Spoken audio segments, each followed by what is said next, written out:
اور پھر جیسے ہی دروازے کے قریب پہنچی اچانک وہی ہیولا نہایت تیزی کے ساتھ کھلے دروازے سے نکلا۔ شگفتہ کے حلق سے غیر ارادی طور پر دبی دبی چینخ نکل گئی۔ وہ ہیولا اس کے بالکل قریب سے گزرا تو اسے ایک سرد جھونکے کا احساس ہوا۔ گرمی کے باوجود شگفتہ ٹھٹر گئی۔ اس نے اپنی کیفیت پر قابو پایا۔ وہ یکدم پلٹی تو ہیولے کو دوبارہ ڈرائنگ روم کی طرف جاتے دیکھا۔ شگفتہ نے ماں کی ہدایت کے مطابق دل ہی دل میں آیت الکرسی اور سورۃ الناس کا ورد کیا اور اس پرسرار سائے کا تعاقب کرنے کی بجائے اپنے کمرے میں داخل ہو گئی۔ وہ جلدی سے کمرے کے دروازہ بند کر کے اپنی پشت اس سے ٹکائے کھڑی بری طرح کانپنے لگی۔ وہ پسینے میں شرابور ہو گئی۔ چنانچہ چند ثانیے بعد اس نے گہرے گہرے سانس لے کر اپنا حواس بحال کیے اور لرزتے قدموں کے ساتھ بیڈ پر آ کر بیٹھ گئی۔ وہ اس پرسرار ہیولے کے بارے میں سوچنے لگی۔ ابھی تھوڑی ہی دیر ہوئی تھی کہ دروازے پر باہر سے کسی نے ہلکی دستک دی۔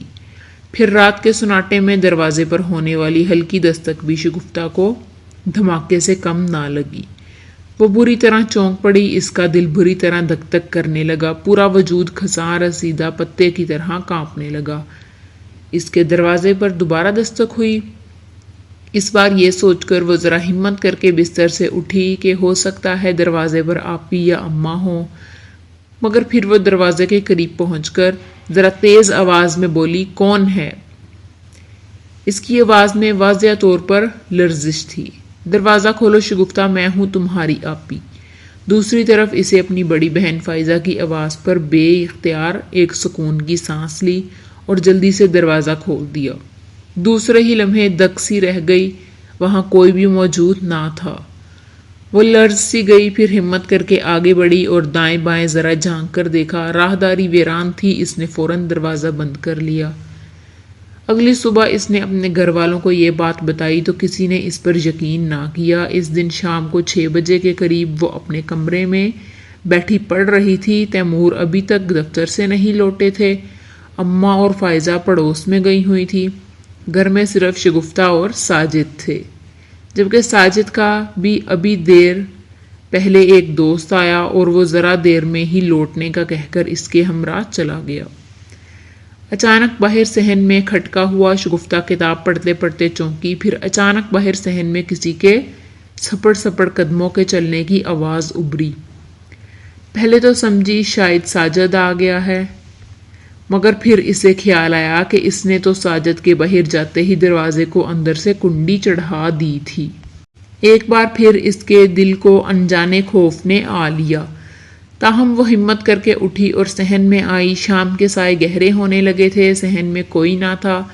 دفتن کہیں قریب ہی میاؤں کی آواز ابھری۔ وہ بری طرح ٹھٹک کر آواز کی سمت پلٹی تو ایک سیاہ رنگ کی بلی اگلے دونوں پاؤں سکیڑے اس کی طرف مقناطیسی نظروں سے گھور رہی تھی۔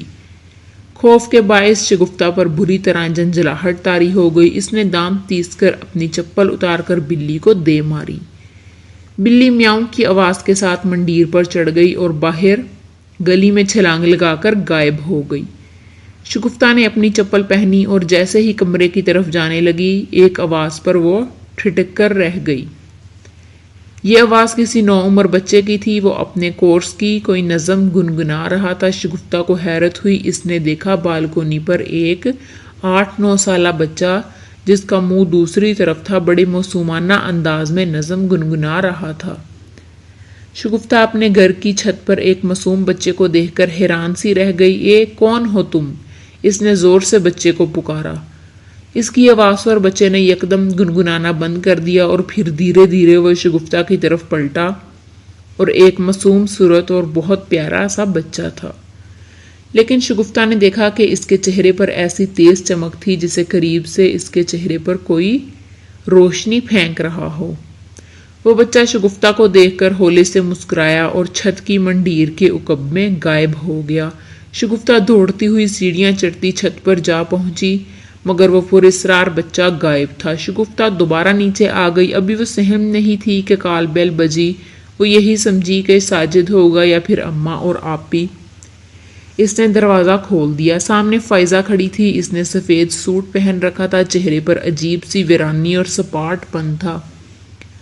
وہ پتھرائی ہوئی نظروں سے شگفتہ کو دیکھتی ہوئی اندر داخل ہوئی۔ ارے آپی، آپ اکیلی آ گئیں؟ اماں کہاں رہ گئیں؟ شگفتہ نے حیرت سے پوچھا۔ فائزہ نے عجیب سے لہجے میں جواباً کہا، وہ آ رہی ہیں۔ یہ کہہ کر وہ اپنے کمرے کی طرف بڑھ گئی۔ شگفتہ نے الجھی ہوئی نظروں سے اپنی بہن کو کمرے کی طرف جاتے ہوئے دیکھا اور پھر دروازہ بند کر کے جیسے ہی وہ پلٹنے لگی، دروازے پر اچانک پھر سے دستک ہوئی۔ شاید اماں آ گئیں۔ وہ ہولے سے بڑبڑائی اور لپک کر دروازہ کھولا تو اسے شدید حیرت کا جھٹکا لگا۔ دروازے پر اس کی ماں کھڑی تھی، مگر اس کے ہمراہ آپی فائزہ بھی کھڑی تھی۔ شگفتہ کا دل دھک سے رہ گیا۔ کیا ہوا شگو بیٹی، تم ایسے ہمیں کیا دیکھ رہی ہو؟ اس کی ماں نے قدرے چونک کر اس کی طرف دیکھتے ہوئے پوچھا۔ شگفتہ حیرت اور خوف کے ملے جلے تاثرات کے ساتھ کبھی سامنے اماں کے ساتھ کھڑی اپنی آپی فائزہ کو دیکھتی تو کبھی مڑ کر عقب میں اس کے کمرے کی طرف جدھر تھوڑی دیر پہلے ہی فائزہ داخل ہوئی تھی۔ پھر جانے شگفتہ کو کیا ہوا کہ وہ فوراً کمرے کی طرف دوڑی اور اندر جھانکا تو کمرہ بالکل خالی تھا۔ اس نے اماں اور فائزہ کو ساری بات بتائی تو اماں نے اپنا ماتھا پیٹ ڈالا۔ پتہ نہیں کیا ہو گیا ہے تجھے، عجیب و غریب باتیں کرتی رہتی ہے۔ بھلا فائزہ کب آئی تھی؟ وہ تو ابھی میرے ساتھ ہی آئی ہے۔ میں سچ کہہ رہی ہوں اماں، شگفتہ نے ہراساں لہجے میں کہا۔ ابھی تھوڑی دیر پہلے تو آپی آئی تھی اور مجھ سے کہہ رہی تھی کہ اے چھوڑو بیٹی، عشاء کا وقت ہونے والا ہے، نماز پڑھی ہے، پتہ نہیں کیا اول فول بکتی رہتی ہو۔ اماں نے جھنجھلا کر اس کی بات کاٹتے ہوئے کہا اور وضو کرنے چلی گئیں۔ آپی میں سچ کہہ رہی ہوں، اماں کے جاتے ہی شگفتہ نے بڑی بہن سے کہا، بلکہ میں نے تو ایک چھوٹا سا بچہ بھی دیکھا تھا، چھت پر نظم گنگنا رہا تھا، پھر اچانک غائب ہو گیا۔ اس کی بات سن کر فائزہ زور سے ہنس دی اور بولی، لگتا ہے تم نے خوفناک کہانیاں پڑھنی شروع کر دی ہیں یا کیبل پر کوئی ڈراؤنی فلم دیکھ لی ہے۔ نہیں آپی، میں سچ کہہ رہی ہوں، کل رات بھی میں نے واقعی ایک ہیولا دیکھا تھا جو کبھی ایک کمرے کی طرف جاتا اور کبھی دوسرے میں داخل ہوتا۔ اچھا میری بنو، اب یہ ڈراؤنی فلم کی کہانی مجھے سنا کر مت ڈراؤ، میرا دل پہلے ہی کمزور ہے۔ فائزہ یہ کہتی ہوئی اپنے کمرے کی طرف بڑھ گئی۔ شگفتہ بری طرح پریشان ہو گئی اور جھنجھلا کر غصے سے بڑبڑائی، کوئی میری بات کا یقین نہیں کر رہا۔ رات ہوئی مگر شگفتہ کے اندر کا خوف کم نہ ہوا۔ اس نے بڑی منت سماجت کر کے فائزہ کو آج رات اپنے کمرے میں سونے پر راضی کر لیا۔ کمرے میں ڈبل بیڈ تھا، وال کلاک رات کا 1 بج رہا تھا، دونوں بہنیں ایک ہی بیڈ پر لیٹی ہوئی تھی۔ فائزہ دوسری طرف کروٹ بدلے گہری نیند میں ڈوبی ہوئی تھی، جبکہ شگفتہ کی آنکھوں میں نیند بالکل بھی نہیں تھی۔ وہ ابھی تک اندر کے نامعلوم خوف کے باعث سو نہیں پا رہی تھی، اگرچہ اس کے دل کو ایک دھاڑس تھی کہ اس کی بہن ساتھ تھی، مگر پھر بھی نہ جانے کیوں اسے اپنے اندر عجیب سی بے چینی محسوس ہو رہی تھی۔ کمرے کی لائٹ گل تھی، صرف 0 کا بلب ہی روشن تھا۔ شگفتہ سونے کی کوشش کرنے لگی، اچانک 0 پاور کا بلب آف ہو گیا، چھت پر چلتا ہوا پنکھا بھی بند ہو گیا، کمرے میں یکایک گہری تاریکی چھا گئی۔ اس کمبخت لائٹ کو بھی آج ہی جانا تھا، شگفتہ غصے سے بڑبڑائی۔ گرمیوں میں خاص طور پر لائٹ کا یوں غیر اعلانیہ بریک ڈاؤن اب عام سی بات ہو گئی تھی، اس لیے بیڈ سائڈ ٹیبل کے دروازے میں موم بتی اور ایک ماچس موجود رہتی تھی۔ شگفتہ نے تاریکی میں بیڈ سائڈ ٹیبل کے دروازے سے ٹٹول کر ماچس اور موم بتی نکالی، پھر ایک تیلی جلا کر موم بتی روشن کر دی۔ کمرے میں مقدور روشنی پھیلی تو شگفتہ کے دل کی بے ترتیب دھڑکنیں قدرے معمول پر آئیں۔ اس نے جلتی ہوئی موم بتی وہیں بیڈ سائڈ ٹیبل کی سطح پر تھوڑا موم گرا کر چپکا دی اور بیڈ پر سکڑ سمٹ کر بیٹھ گئی۔ اس کی بہن فائزہ دوسری طرف کروٹ لیے گہری نیند میں غرق تھی۔ دیوار پر شگفتہ کا سایہ بیڈ پر بیٹھنے کے انداز میں لرزتا نظر آ رہا تھا۔ شگفتہ کی غیر ارادی نگاہ دیوار پر لرزاں اپنے سائے پر پڑی، تب اچانک وہ دہشت کے مارے لرز گئی۔ اس نے دیکھا اس کا سایہ بیڈ پر سے اٹھ کر کھڑا ہو گیا ہے اور لرزتا ہوا چھت کی طرف حرکت کرنے لگا ہے۔ شگفتہ خوف کے مارے پسینے میں شرابور ہو گئی، اسے اپنا دل رک رک کر دھڑکتا محسوس ہونے لگا۔ اس نے فوراً اپنی بہن فائزہ کو زور زور سے جھنجھوڑ کر جگانا چاہا، مگر وہ تو جیسے گھوڑے بیچ کر سو رہی تھی، ذرا بھی ٹس سے مس نہ ہوئی۔ آپی اٹھو، آپی اٹھو، خدا کے لیے اٹھو! وہ خوف کے مارے بے حال ہو کر اسے پکارنے لگی، ساتھ ہی اس کی دہشت زدہ نظریں اپنے سائے پر بھی جمی ہوئی تھیں، جو اب اس سے جدا ہو کر کمرے کی چار دیواری پر گردش کر رہا تھا۔ پھر فائزہ نے عجیب انداز میں کروٹ بدلی، شگفتہ کی جان میں جان آئی، مگر جیسے ہی اس نے فائزہ کے چہرے کی طرف دیکھا تو اس کی روح تک خوف سے منجمد ہو گئی۔ اف، اس کا چہرہ کس قدر بھیانک ہو رہا ہے! یہ وہی کرہیہ صورت بھیانک چہرہ تھا جو وہ بچپن سے خواب میں دیکھتی آئی تھی، بغیر پپٹوں کے، بڑی بڑی جھلتی ہوئی خوفناک آنکھیں، ان گنت دھڑاڑوں پڑا انتہائی سیاہ چہرہ، کھچڑی سے بال، ہونٹ غائب اور گارنما دانے سے جانکتے دو نکیلے دانت، اندر سے دو شاخہ سرخ رنگ کی لپلپاتی ہوئی زبان۔ اس سے قبل یہ بھیانک چہرہ وہ خوابوں میں دیکھتی آئی تھی جب اسے ڈراؤنے خواب آتے تھے، مگر آج وہ جاگتی آنکھوں سے یہ خوفناک اور بھیانک چہرہ دیکھ رہی تھی۔ شگفتہ جی جان سے لرز اٹھی، اسے اپنی بڑی بہن فائزہ کے چہرے پر یہ بھیانک چہرہ دیکھ کر وہ بے اختیار اس نے مارے خوف اور دہشت کے چیخنا چاہا، مگر جیسے حلق سے چیخنا تو درکنار ایک معمولی سی سسکاری بھی برآمد نہ ہو پا رہی تھی۔ پتہ نہیں یہ جاگتی آنکھوں سے حقیقت میں اس بھیانک چہرے کو اتنے قریب دیکھنے کی دہشت تھی یا پرسراریت کہ اب تو اس کی گھگی بند ہو گئی تھی، مگر دوسرے ہی لمحے اس نے ہمت کی اور خود کو یکدم بیڈ سے نیچے دھکیل دیا۔ فائزہ اپنے بھیانک چہرے کے ساتھ بالکل میکانیکی انداز میں بیڈ پر اٹھ کر بیٹھ گئی۔ وہ بھیانک چہرہ اپنے بغیر پپٹوں والی ابلتی ہوئی سرخ انگارہ آنکھوں سے اس کی طرف گھورنے لگا اور عجیب آواز میں گرگرانے لگا۔ خوف کے انتہائی احساس تلے شگفتہ پر ہسٹریائی دورہ پڑا اور اس نے آؤ دیکھا نہ تاؤ بیڈ سائڈ ٹیبل پر رکھا پانی کا شیشے والا جگ اٹھا کر اس نے بھیانک چہرے پر دے مارا۔ کمرے کے سناٹے دار ماحول میں ایک تیز چینخ ابھری اور شگفتہ بھی چلانے لگی۔ آنا فانا گھر کے دیگر افراد ان چینخوں کی آواز سن کر اندر داخل ہو گئے۔ تیمور نے سوئچ بورڈ ٹٹول کر بتی جلائی۔ کیا دیکھتے ہیں! شگفتہ کمرے کی وسط میں کھڑی بری طرح خوف سے کپکپا رہی تھی، جبکہ بیڈ پر بیٹھی اس کی بڑی بہن فائزہ تکلیف کے مارے چلا رہی تھی۔ اس کا پورا چہرہ لہو لہان ہو رہا تھا اور وہ بیچاری چینخیں مارے رو رہی تھی۔ شگفتہ بھی اپنی بہن کی ہیبت کزائی پر اپنا خوف بلا کر پریشان ہو گئی۔ پورے گھر میں کہرام مچ گیا۔ شگفتہ نے انہیں ساری بات بتائی اور یہ بھی بتایا کہ شیشے کا جگ اس نے فائزہ کے چہرے پر دے مارا تھا۔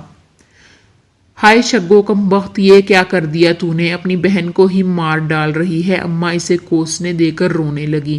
تیمور اور ساجد فائزہ کی طرف سے پریشان اور فکر مند ہو گئے۔ رات کا وقت تھا اور اس وقت کسی ڈاکٹر کا ملنا محال تھا۔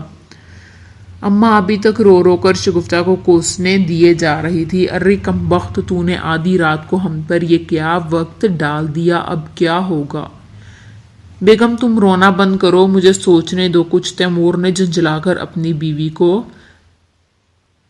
چپ کروایا، پھر ساجد سے بولی بیٹا تم جلدی سے گاڑی نکالو، کسی پرائیویٹ میڈیکل سینٹر لے چلتے ہیں فائزہ کو۔ چنانچہ فائزہ کو اس وقت کار میں ڈال کر ایک قریبی میڈیکل سینٹر لے جایا گیا۔ وہاں ایک نائٹ شفٹ ڈیوٹی پر موجود جونیئر ڈاکٹر نے فائزہ کو فرسٹ ایڈ دی اور اس کے چہرے کے زخم صاف کیے۔ پھر ایک سینئر ڈاکٹر کو کال کی گئی۔ یوں فائزہ کی جان تو بچ گئی، مگر اس کا چہرہ بری طرح زخمی ہو گیا۔ میں کہتی ہوں اس لڑکی پر جن کا سایہ ہے، یہ سب کو ایک دن اسی طرح زخمی کر کے مار ڈالے گی۔ اسے کسی پیر فقیر کے پاس لے جائیں۔ شگفتہ کی ماں اپنے شوہر سے پرتشویش لہجے میں بولی۔ شگفتہ بیچاری ایک طرف کھڑی رو رہی تھی۔ تیمور نے بیوی سے کہا بیگم کیسی جاہلوں والی باتیں کر رہی ہو تم! یہ جن کا سایہ کیا ہوتا ہے؟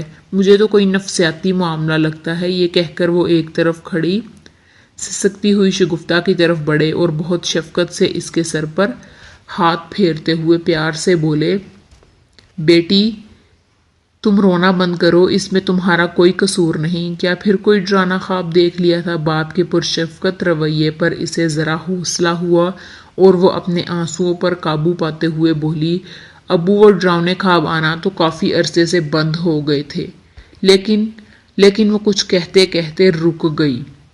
ہاں بیٹی بولو، آخر ہوا کیا تھا؟ تم نے فائزہ کو کیوں زخمی کیا تھا؟ تیمور نے پیار بھرے لہجے میں اس کے سر پر ہاتھ پھیرتے ہوئے پوچھا۔